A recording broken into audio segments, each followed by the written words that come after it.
สวัสดีครับเพื่อนๆครับมาอีกแล้วเมนูตำแต่ว่าเป็นตำธรรมดานะครับบ่ได้เป็นอหยังแบบก็มีแค่ตำบักหุ่งนะธรรมดาบ้านเฮาเลยนะอีสานมีเส้นนะครับอันนี้เป็นเส้นหมี่ลวกประมาณ5 ถึง 10นาทีเนี่ยแหละนะครับแล้วก็มีผักเครื่องเคียงปกติมีไข่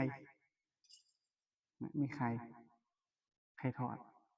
เป็นไข่เจียวนะครับแล้วก็มีมันเห็นดำๆมันบ่แม่นหยังเดะมันทอดใหม่หน่อยหนึ่งนะ อันนี้จะเป็นแหนมนะครับเป็นแหนมซี่โครงนะครับแหนมซี่โครงเอามาทอดนะครับมากินด้วยกันครับ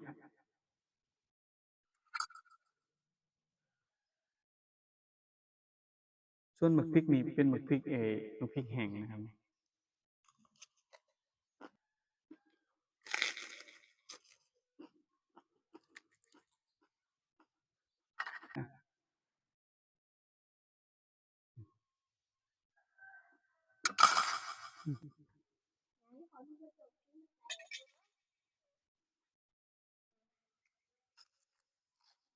อืม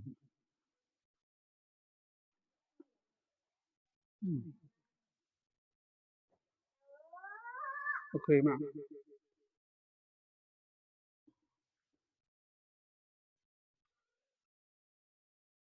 อืมอืม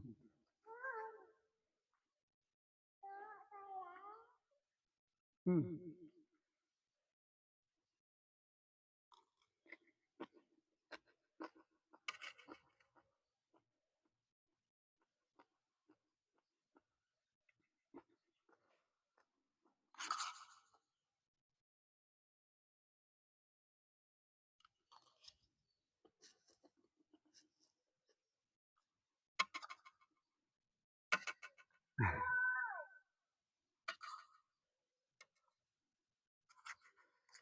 อืมอืมอ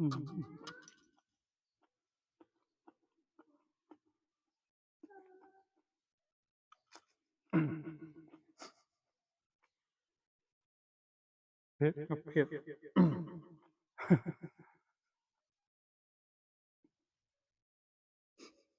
อู้เผ็ดแห้งใส่หมึกพริกหมึกพริกแห้งครับก็ใส่ไปหลายเติบเลยในมันสิบ่เผ็ด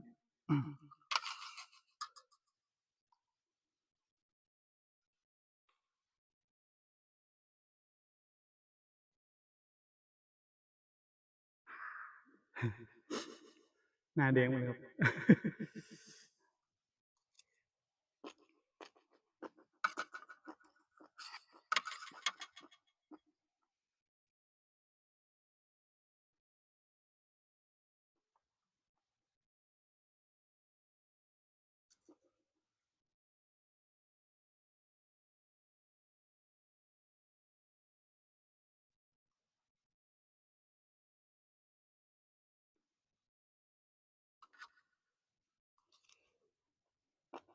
อืม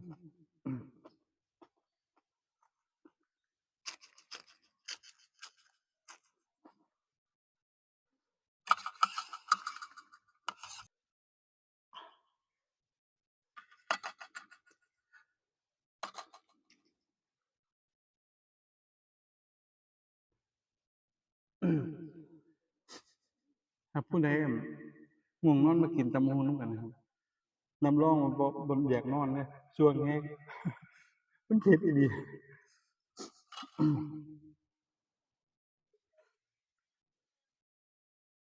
มีกลิ่นแบบหอมๆมะกอกบ้านเฮาคือ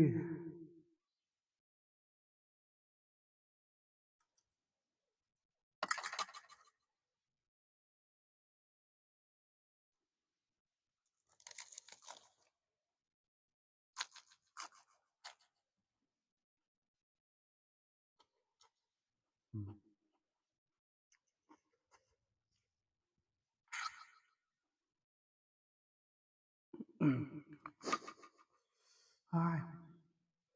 เผ็ดจริงเผ็ดจังกินใครก่อนดีกว่ากินแต่หมากไก่กินแต่ส้มตำบ่ไหว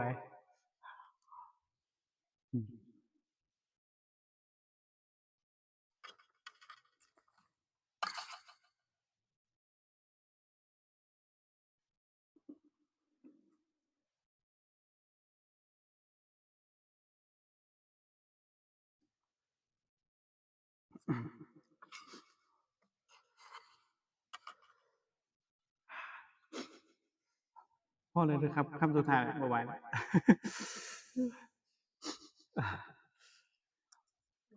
ขอบคุณนะครับเพื่อนๆที่มา